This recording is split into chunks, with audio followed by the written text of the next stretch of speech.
everybody, welcome back to the Entrepreneur Odyssey. I'm your host Tejneet Selhi, and this is the show where we sit down with founders who's actually done the hard yards, so you don't have to learn every lesson the painful way. Before we dive into today's episode, as usual, a quick shout out to our sponsor AI Efficacy, who help their customers gain efficiencies and grow businesses through smart and personalized workflows. Now, on to today's guest. Today's guest spent nearly 25 years in the broadcast television industry, clocking up 9 Emmy Awards in writing, producing, directing, and storytelling before making the leap into something of his own. He founded Vanbrey Media in South Florida on one simple philosophy: helping David compete with Goliath. His clients range from independent dental clinics to cosmetic surgeons, even to WWE, which I'm looking forward to getting into. He's also one of the most candid individuals and guests that I've had the privilege to speak to before this episode, which tells me that we're going to be in for a very honest and fun conversation. Welcome to the podcast, Mike Guerrieri. Lovely to have you.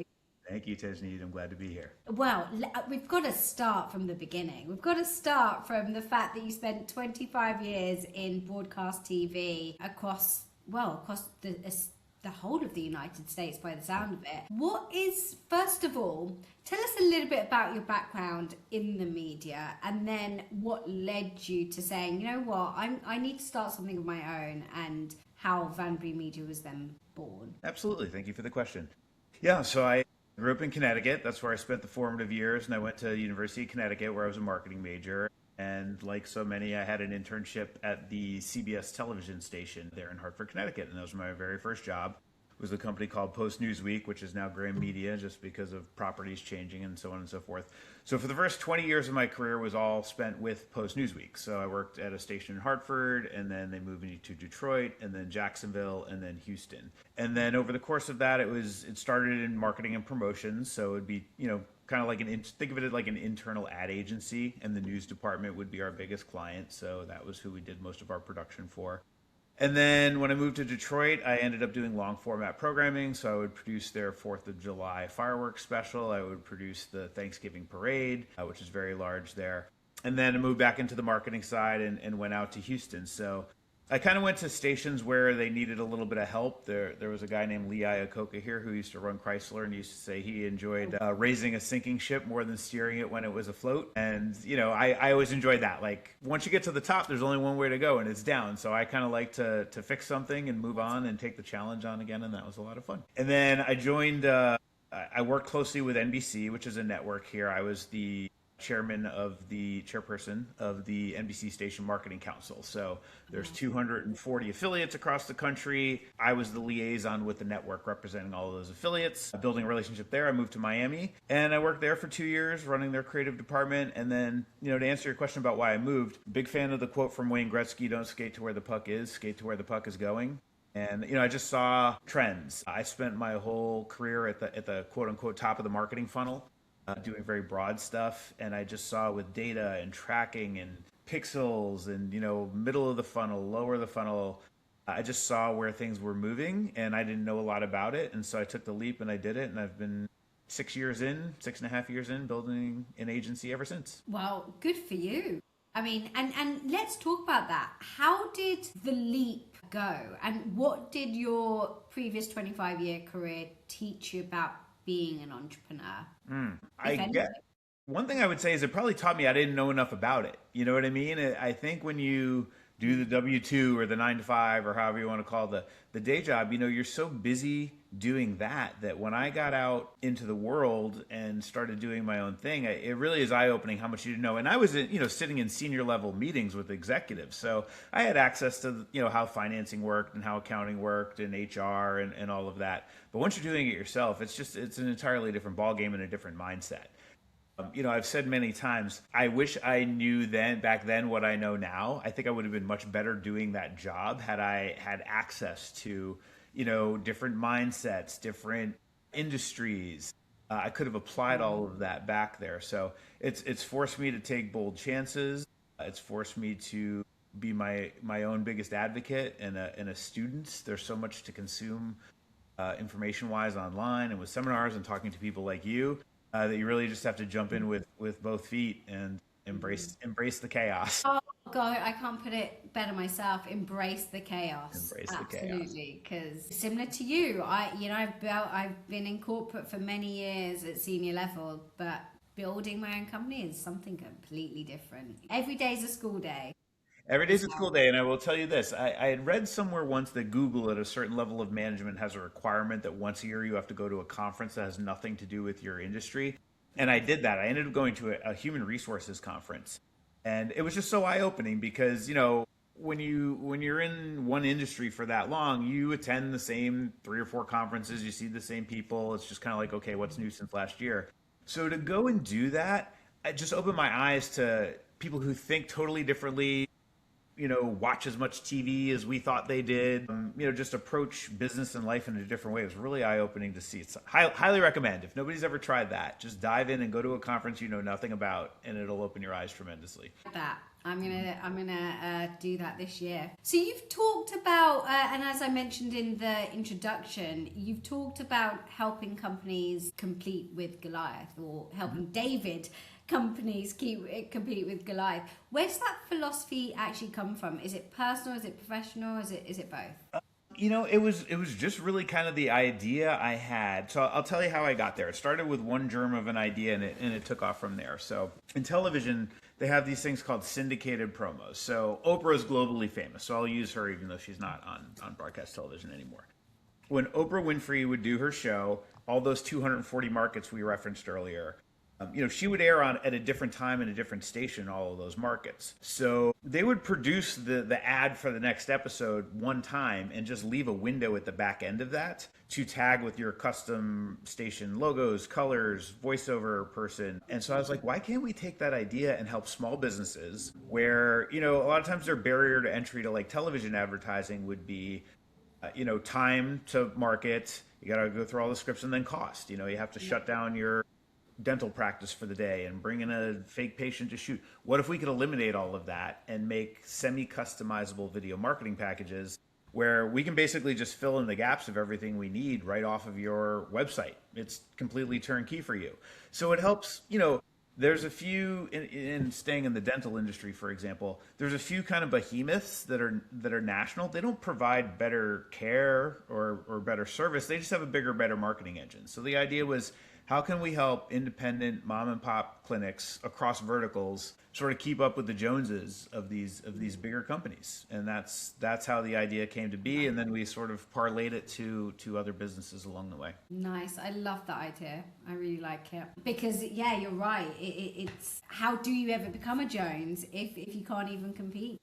Well, and what's interesting about that, Tejneet, is I struggle with it sometimes because some people really get it and they're only smaller because they haven't had that breakthrough yet. But you also find some Davids are Davids because they have a scarcity mindset. At some point you have to take the leap and you have to say, instead of what if it goes wrong, what if it goes right?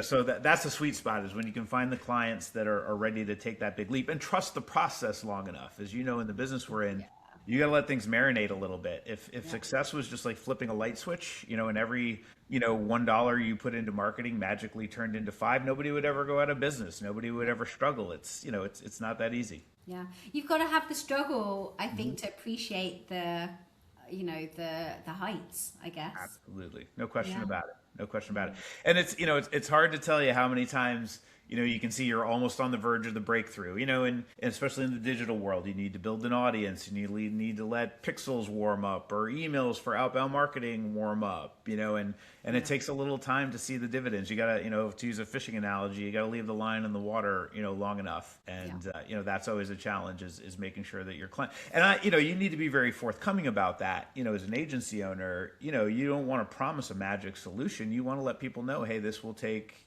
a reasonable amount of time, and pivot along the way. Some things. Yeah. I learned that in TV. Back to your question too, is working in television. One thing that became very clear is humans are pretty bad predictors of other humans' behavior in a lot of ways at scale.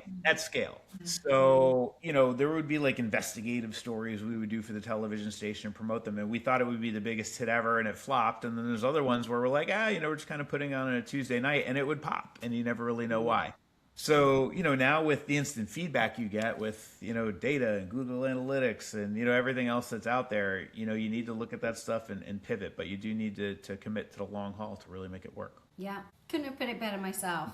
You've got to take that leap of faith and give it some time to marinate, as you mentioned. I want to talk a little bit about a story you mentioned to me when we spoke last time that was meant to target a dental clinic and ended up landing in front of an anxiety doctor, if I'm not mistaken. Yeah. And instead of flagging it as a potential new lead, the team just sort of moved on. What does a mistake like that kind of cost? Not just in money, but in the trust that you put into that partnership? That's a really good question. So in that particular instance, what I learned from that, so for your audience, the background was I hired an outbound company. I have to practice what I preach, right? So I have to invest in my own marketing. I can't tell others to do it if I don't. So I hired a company that did, we've probably all seen them in our inbox. It had a semi-customizable message. Oh, Mike, we've seen you've won, a few Emmys. That's great. And we see that you helped David compete with Goliath. You can usually tell when you're in your box. So I hired a company to do that. And, their whole philosophy was it's a numbers game. It's a numbers game. And it is. But the issue that I found was, we were targeting dental clinics for whatever the reason. It ended up in front of an anxiety, I don't want to call him an anxiety doctor, a gentleman who oversaw a series of anxiety clinics. And the company that I hired, rather than, they responded to the guy who said, I'm kind of interested in this, with the standard dental follow-up, whatever the next email was in the drip sequence. Yeah. And so, now that guy's catching on that, wait a minute, I'm not really talking to Mike, the owner of Vanbrey Media. This is another company. And, the company that I hired, they're very quick to brush it off and just say it's a numbers game, where I was like, wait a minute, guys, here's somebody who's really interested. This is where you need to go off script for a second and say, hey, Mike, we landed in this guy's inbox. We know he's not a dentist. Could this work for an anxiety clinic? And can you talk to him? And I think we could have done business there. Yeah. And obviously we tried to correct afterward. But, that's sort of the danger where, when you hire outside parties and third parties, they don't have the same vested interest in your business's success that you do. And I get it, but, that's a pretty big sale that could have been there on the line that could easily get off because that company was willing to just move on to the next one. Right. Exactly. It is about building that trust. And also, even if you hire an agency, yes, they're not as invested as you, the business owner. However, they should be vested enough to make sure that it's not just a copy and paste job, right? And that they're actually taking pride in what they do. So yeah, that's a bit of a shame. And to that point, the tools have never been easier, and there is no certification to do this, right? So a lot of times it's young people who are very computer savvy, who know the technical end of it very, very well. That was the case here. He was a solopreneur, very smart guy, but didn't have a lot of business experience and a lot of customer relationship experience. He just knew how to work a SaaS platform really, really well. And that's what happened. We missed the intuitive human layer of, wait a minute, there's more here if we pivot a little bit on this particular one. So just got to keep an eye on it, because automation is great. The downside of automation is if you just let it ride and you don't really check in on it once in a while, it can go off in bad directions, and it takes you a while to course correct. Definitely. And you've got to, the tools that we offer at my company escalates things when it doesn't know the answer, right? So then it's not feeding sort of bad information. But let's talk about, it's really interesting how you've kind of grown your business, or the team that you have, because they're not necessarily employees, they're all contractors, which is great. And I'm hearing that more and more. But for the sake of founders who are also wanting to adopt that model, what would you say the hardest part is of managing people you don't technically employ? And where are the struggles in that, would you say? It's a good question. And I would actually say I could make an argument that it's easier. And the reason is because when you're working with other companies where you have to deliver on every single job or the next one is not yours, having a day job, and I'm not saying there's anything wrong with it, you can take a couple days off here or there and not give your best every day, and it kind of gets buried in the mix. When you're dealing with, contractors, and what we're talking about here, as we talked about before the podcast, it's largely a white label agency. So for anybody who doesn't know what that is, that means Vanbrey Media is a team of 10 to 12 people, but we don't all work for Vanbrey Media. We're all independent contractors, but I vet them, I've worked with them, I know who's best for what. For example, we have two web building teams. One is more budget friendly, one is more if you can dream it, we can do it. But it lets me serve more clients because we would either price out some people if we only had the big guys, and we wouldn't be able to scale up enough to serve some of the bigger guys otherwise. So anyway, and everybody's doing it. Anybody who's a small and maybe even a medium-sized business who's working with an agency, they're white labeling something. They're just not that forthcoming about it. Right. So I just call it an open label agency. I'll be forthcoming about who's working on it, where they are, and because paperwork's flying around, emails are flying around. Somebody's going to send something from the wrong email address sooner or later. Somebody's wrong logo is going to end up on an invoice. And in my case, it doesn't matter. It's like, yeah, we told you that Matthew, our designer, is an independent contractor. So it really works well. And then why I like it is because I truly work for the client then. If you're running an agency and you have overhead on the building and HR and finance and all these, you have to make as much money as possible for your agency. Yeah. Whereas I can act like a general contractor and I can work for the client. And if my subcontractors are, puffing up an hour, the hourly billing a little bit, I can call BS on that. So it's really kind of an interesting model where I truly answer to the client in that case. And so we've been doing it, like I said, for over a half a decade together. The partner network I have of copywriters and designers and web builders, and social media posters. And so it's a great model, but you don't have to, manage them too hard because every job, you're earning your job every single time you complete a project. Your next job. Yeah, and like I said, I'm hearing more and more that structure or that model is working because also you're not having to deal with sort of employees per se and all of the the healthcare and all that kind of stuff. Yeah. Well, what's funny about that, Tejneet, is a buddy of mine from the television industry was just asking me maybe last month, how do you do everything you do as a business owner? And, we never have enough hours in the day, but I said it's two things. Like, I don't struggle with a commute, but more importantly, I'm never in a meeting I don't need to be in. It's because everything is direct with the client and it's not, talking about a capital budget for a department that I'm not a part of or some HR issue that doesn't pertain to us. And so that's where you get your time back. So there's value in the time savings there. Yeah, absolutely. Absolutely. I want to talk a little bit about the Turnkey Dental TV ad product that is so genuinely such a clever piece of thinking. It's half pre-built, half customized, I believe, right? So animated from still photos using AI and launched in days, not months. Can you walk me through how you actually got that idea? And was it a client problem that triggered it, or did you see a gap before you showed it to the client? So it started with cosmetic surgeons. Actually, it was a hair restoration clinic that we had, and so I learned a lot from that. That was before we started doing connected TV. So that was only on social media. So we would do it for Meta, we would do it for YouTube. So we would use the same model.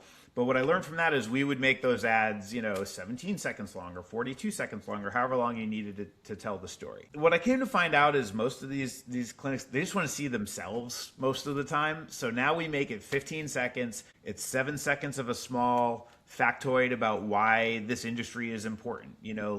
For example, for a pediatric dentist, did you know U.S. children miss 52 million hours per school year due to dental issues? Here's why that care is important, and here's our branding slogan and why you should choose us. So they're very short, they're very punchy, it really focuses on the client, it's not a lot of pomp and circumstance, and it's TV ready. So now we put them on connected TV for about the same price as a social media campaign at the same CPM level. So again, it was just triggered by that idea of that syndicated promotion that I told you about in the Oprah Winfrey example of like, why couldn't that work for other industries? And it's not perfect. Like, for example, you couldn't really do it in like realty or something like that. Because like in the United States, the home and the outdoor stuff, the exteriors of homes look completely different in Florida than they do in Denver or Detroit or whatever the case may be.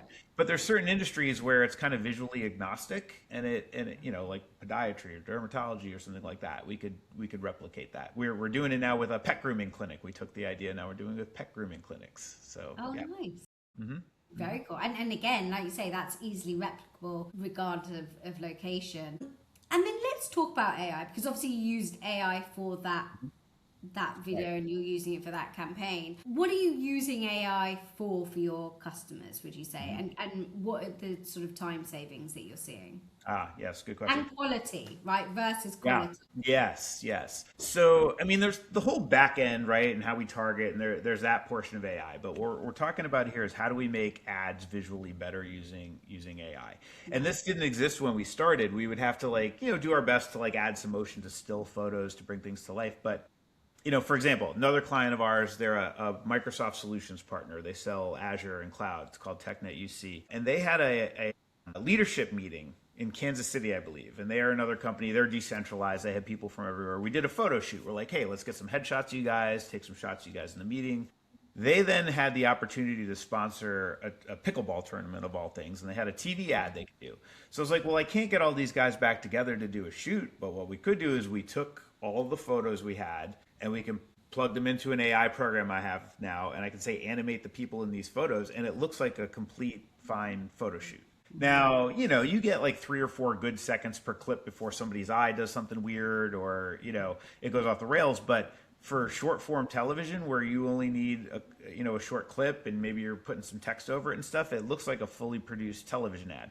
And I sleep well at night because I come from that background, and I still do live shoots and I still do full production crews, and I don't want to see that go anywhere anytime soon. But like in that case, that spot would not have happened without that. The doctors or the dentists, it's the same thing. They don't want to close down their practice for a whole day. It's a big shoot, right? I mean, you bring in lights and cameras and maybe a dolly, and you don't need to do any of that. We can take, if you have a still photo of your staff on your website, we can take that image and plug it into the programs that I have and animate the people in it. And it, for that 2 or 3 seconds we need for that portion of the ad, it looks like we did a video shoot with your crew. And so it's really been a powerful tool. Yeah, so it brings things to life in a way that we weren't able to do it before. And it must save a ton of money Oh. and a ton of resources. It does, and it's a love-hate, and I get it because, again, I do shoots and all of that, but I mean, we do it for, I don't know, $10 or $12, what would have taken 10,000, maybe not 10,000 because the cost of that is coming down, but it definitely would have been in the thousands to do the shoot that we pay for, $10 or $12 to animate that shot. Yeah. Absolutely incredible. Yeah. I'd love to talk a little bit about WWE. So we've talked a little bit about the smaller clinics. How does having a business as big as WWE compare to the smaller sort of independent healthcare clinics? I mean, well, first of all, WWE, Worldwide Wrestling Entertainment, for anybody who doesn't know, the client is actually the CW network, and the way we came to do work with them is WWE NXT, which is sort of their feeder league. That's where people go to grow their skills, their character, and refine their moves before they move to SmackDown or Raw. If people know those shows, is there. So they were moving to the CW network, so they hired us to do what's called a press junket, where we brought in reporters from all over the country, and then WWE provides 10 or 12 of their wrestlers, and we do kind of round robin interviews and tell their story about what's next. What's fun about those guys is you don't have to justify everything, right? I mean, it's like you spend so much time, and I don't mind, I enjoy doing it with really small businesses or people who are new to advertising, why we have to do this, why it costs that, how long it will take.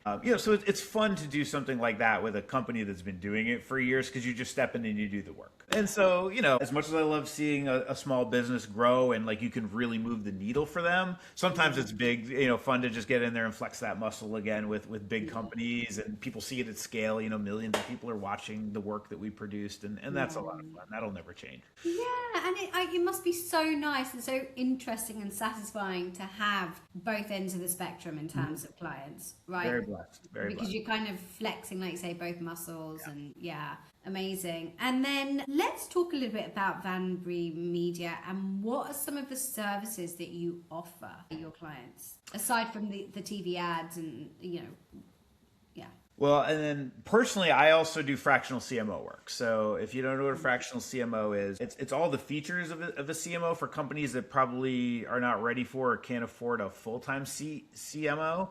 Right. So I just do it for 2 to 3 companies at a time on a part-time basis. So you get the 25 years of experience person, but they're only there for what you need. And again, the client doesn't need to pay the benefits or the equity stake or, whatever the case may be. So that's probably half of my business actually. And I sort of got into that by accident by some of the companies that I work with. We'll go, oh, hey, we actually need, this service. And then people that I've worked with who've moved on to other companies will then, bring me or my agency along depending on what they need. And we don't just do, the turnkey stuff. I mean, like we have like a 501c where we launch them from nothing all the way to doing, virtual events where people would log their miles they run, and we would plant a tree for every mile they ran. And we planted an entire forest that had been deforested in North Carolina for that. So, I mean, we can, and that's also a lot of fun as well. So fractional CMO services, and then the agency, we do produce commercials from scratch, but a lot of it is the digital. We do display ads, so everything that's on the website. If you've ever clicked on an ad for this lovely blazer that you're wearing and you decided not to buy it right away, and it sort of followed you around the internet, we create that same journey for people. Nice. So you're doing the placement ads across the internet. Very cool. Very cool. Wow. So that's a nice range of services that you offer there. And then let's talk about your business in terms of scaling it then, because you're obviously doing really well. You're 6.5 years in. Where would you like to be, say, at the end of this year, and let's say in another 6.5 years? Well, I mean, if you really want to get honest, you said I'm kind of a candid person. I mean, You are. The goal is to stop trading time for money, right? I mean, I think that's what we all want, is some degree of freedom. So yeah, I mean, obviously the reason why I would like to scale, sort of the turnkey marketing packages is because once you do the creative and you can crank it out fairly quickly, you kind of put it out into the target, audience through the providers, and then you let it do its thing. Like while you're sitting in, letting the line sit in the water, to use the analogy that we talked about. So, obviously the hardest part is getting in front of the decision maker, sticking to the dentist or the orthodontist, right? And I get it. Like we are all bombarded by messages every single day. Yeah. I saw a stat, shared it on another podcast not long ago, about in the 70s, I believe we were exposed to about 400 to 500 marketing messages a day, and now that is over 10,000. So, it's coming at us from all angles. I mean, think about it like if you're sitting in an intersection, right? You've got a billboard on every corner, and you've got an ad on the radio, and you might check your phone and there's an ad. I mean, just in that one moment in time, you could be served 12, 15 ads at one time.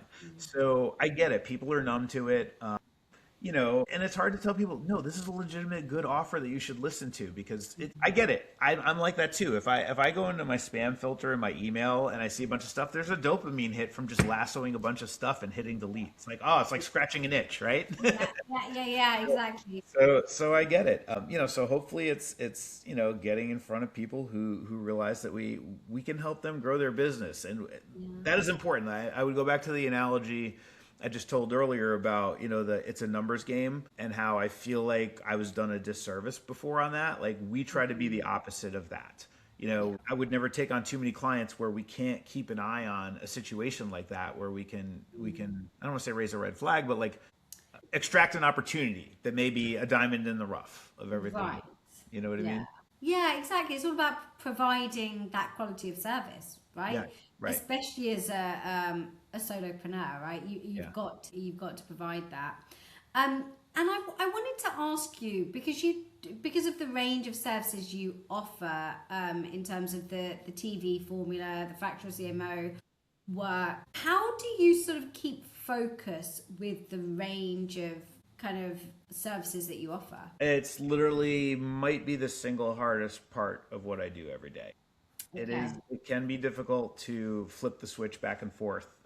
Especially when the industries are widely different, like when you're going for like, okay, hey, we sell cloud solutions and managed IT services, to, oh, hey, you're an independent dentist and, wrestling.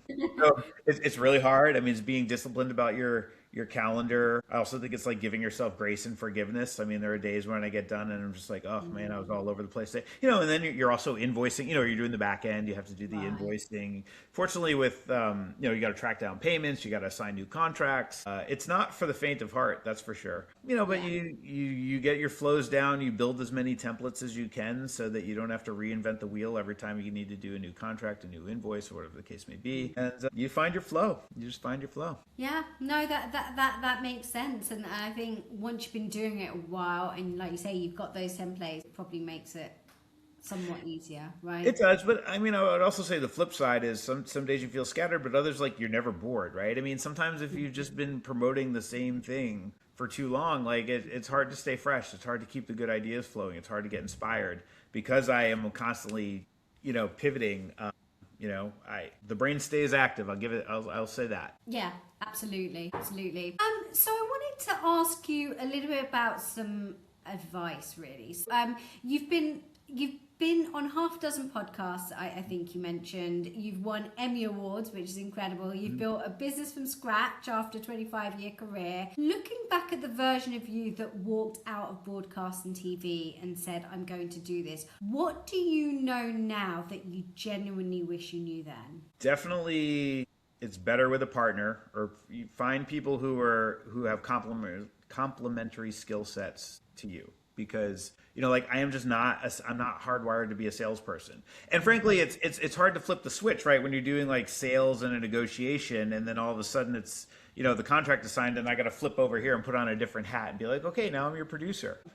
I learned pretty quickly. I'm a terrible cold caller, cold outreach person. I think I present fairly well. I'm good at soft closing. Over time with people, we build trust, and then it's like, okay, great, let's do this. I'm terrible at hard closing. Like I just don't have it in me to be like, okay, so we're going to do business. So it's important to find other people who will do that for you and enjoy that, the rush of the hunt, and we caught the fish, we made the money. I probably be better off if I was a little more motivated by money than I am. But that's why you bring in people who are, and then I'm motivated by helping the clients to grow. That's great, because I think I'm similar to you. I'm motivated by the client side of things. Right. The whole hard selling. Right. It's a challenge for me. Right. The only other thing I would say is and it's very time consuming. Like A, it's not my skill set. B, it's super time consuming to have to do all of that selling and worrying about the contracts and things, when it's like, hey, we could be servicing the clients better or moving on to the next if we were more thoughtful about that, So please continue. Yeah. What did you have to reframe? So all I was going to say is I've had to reframe it from selling in my mind to problem solving. Mm-hmm. It's understanding what our clients' pain points are, and then actually providing solutions that actually help them move the needle and grow as a business. Because if I think about it like that, I'm like, okay, well, I'm helping the business. I'm not selling them a heap of stuff that they don't need, because that I just couldn't do.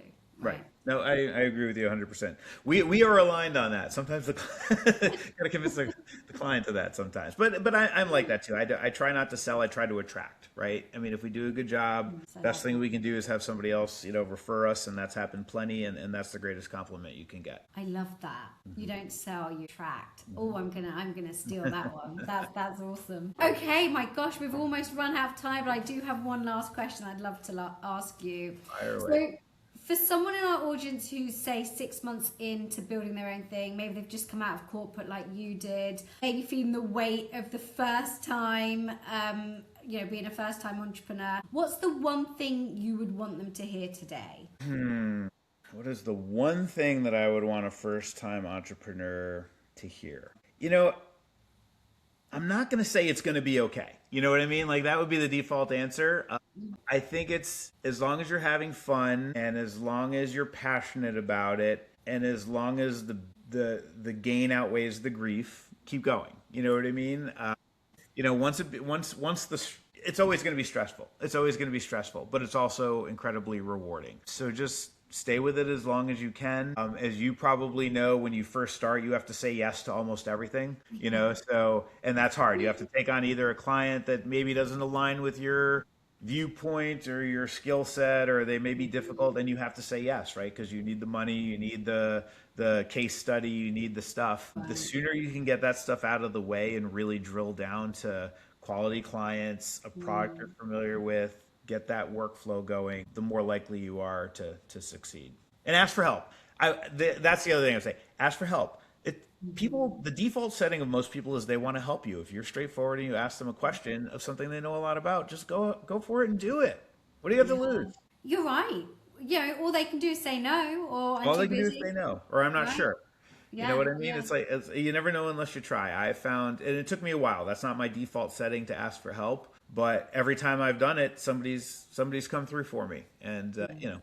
And I love to be asked for help or advice, and I've really enjoyed talking to you. You know, this is fun to share. So, you know, what's the harm? Go do it. That's why I started this podcast, right? Because I know I'm not the only person sat here figuring all of this stuff out, right? And I'm 2.5 years in, right? So I've had a bit of time, but still figuring it out every day. But Mike, it's been such a genuinely fascinating conversation. I've really, really enjoyed it. So thank you for coming on. Likewise. Thank you.